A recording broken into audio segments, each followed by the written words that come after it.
Hello everybody, welcome in. I am the Shadow. Tonight I'm going to talk to you about the Delphi murders crime scene, and I'm going to break down some information for you in regards to that. But first, in case there's new viewers, the murders were of Liberty German and Abigail Williams, who were 13 and 14 years old. They were kidnapped off the Monon High Trail hiking trail off of the bridge. This is the Monon High Bridge, which they were on, and they were kidnapped off of this bridge, off the end of it, on the south end. And this is the suspect sketch, the first one and the second one that police put out to the public.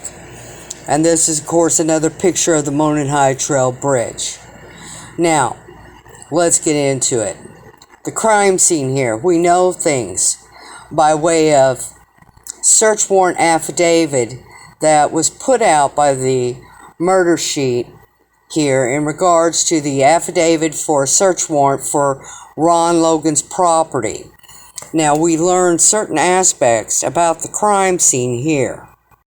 Now, Ron Logan, he was the man who owned the property where the girls, Libby and Abby, their bodies were found at.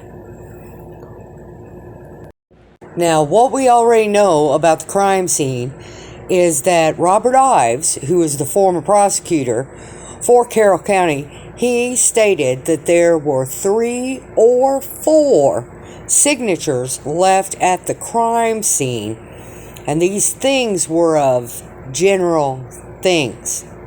He also stated that the crime scene was weird, bizarre. Also, Robert Ives said in an interview to a reporter about that there was non-secular signatures at the crime scene, which means there was a religious overtone to the crime scene. But that was immediately pulled out of the statement that was put out by the reporter after it was published. Now, what we are going to talk about is the affidavit here that the Murder Sheet podcast was able to get a hold of, and that affidavit was for the search warrant for Ron Logan's property in regards to the murders. Now, while they did the search for that property, in the affidavit it stated that clothes were missing from the crime scene of one of the victims, that the suspect would have had a lot of blood on him from the murder, and there was a blank weapon used, which we believe is a sharp weapon, probably a knife, that was used. And the bodies were posed at the crime scene. The FBI agent also said that the bodies, she believed, were staged at the crime scene. Now, very early on in the case, David Erskine's, who was Anna Williams' brother, and Anna Williams is the mother of Abigail Williams, the victim, he put out some text messages, and in these text messages, he told what he saw at the crime scene.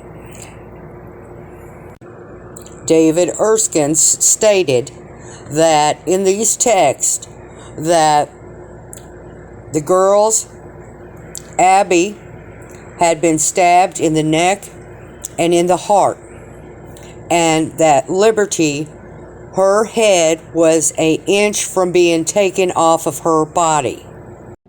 Now I'm going to break this all down and tell you what this means. Now, one of the signatures is the beheading of the victim, or almost beheading of the victim.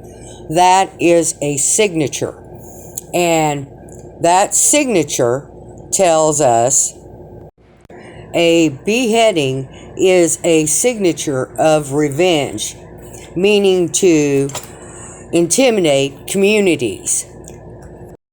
And it creates a shock and awe effect on whoever finds the victims of their bodies. Now, this almost beheading tells me that he went into a rage while he was at the crime scene. Now, the signature here of the almost beheading, that tells us the motive for the murders, and it is revenge. This is a motive of revenge style killing. Now, the motive is of revenge. Now, this tells me here by the signatures telling us that this is a revenge style motive murder. This tells me that this suspect knew the victim, Liberty German, somehow, some way. He knew her in some way.